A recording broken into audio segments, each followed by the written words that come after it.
hingi lang ako, Chairman, na magdasal at mag-reflect ang mga taga-Senado.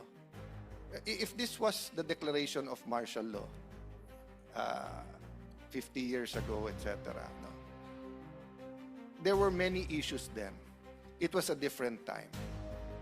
Pero you reflect later on, tama o hindi na padlock. I'll not judge that, no? I'll not judge that kasi we're here today. But here today, who is the legitimate Senate President? Because hindi to away ng dalawang barkada.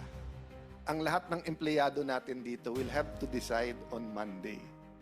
Do we follow the Philippine Constitution or the Constitution of the 11+1? Do we follow the Senate rules or do we follow the rules of the 11+1? Sabi sa akin ng isa kong kaibigan kaninang umaga, Chairman, sometimes you have to bend the Constitution to please Malacanang. I don't believe in that.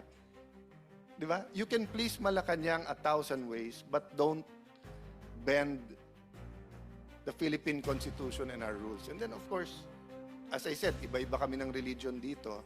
Lahat tayo may pinaniniwalaan word of God. Babalik tayo sa truth, no?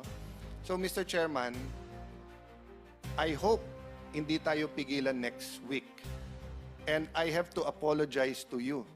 Because kung walang issue dito, you would have been offered protection at least kung saan kayo pupunta dito. Diba? Having said that, Mr. President, ang news ngayon, Mr. Chairman, is that the President will call a special session. That's good. Because we announced it, alam na namin na minority na kami in terms of the number. Kasi nga, kinulong na nila si Senator Jinggoy, hindi pinayagan ang online voting sa senador, pero pinauwi lahat ng empleyado ngayon, mag-work from home na lang daw sila.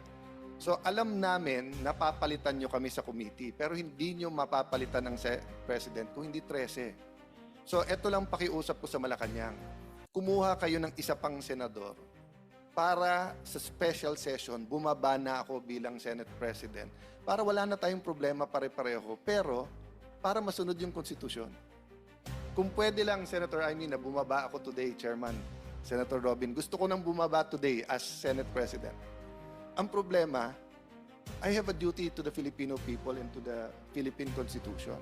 Ang nakalagay, until your successor is elected. Hindi pa tayo nag-elect ng successor. So, OSAA, Secretariat, lahat ng empleyado, I'm sorry to put this on you. Not at the penalty of dismissal or cases. Hindi po ako ganun magtrabaho. Konsensya nyo. Alam nyo ang batas. Sino ang susundin nyo? Yung peke na acting Senate President o yung sinasabi ng ating konstitusyon na Senate President? So Malacanang, yun lang advice ko sa inyo. Hintayin nyo na maka-13, tawagin nyo yung special session